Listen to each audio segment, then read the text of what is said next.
Magandang umaga mga Lods. Working na naman tayo.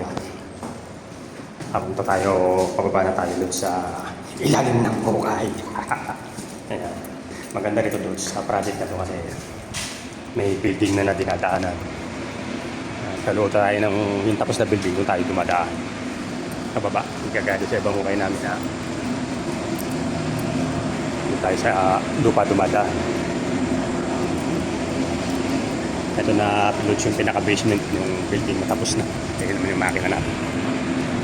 Medyo maaga pa Lods. Medyo maaga pa yung dating natin. Aray! Morning! Ando na yung isang kaibigan natin at nagdi-watering na. Medyo wala pang ibang gumagalaw mga Lods. Medyo napaga tayo ngayon. Maga kasi tayo nagkape. Hindi pa halos sumisikat ang araw mga Lods. Bago pa lamang namumutik-tik. Ayan, okay. Magandang araw sa inyo mga Lods. Ingat tayo lagi ha. Ingat tayo sa maghapon ng ating pagtatrabaho. Ayan. Yun lamang para sa bidyong ito. Ingat tayo. Ingat tayo lagi mga Lods. Ayan. Magandang araw.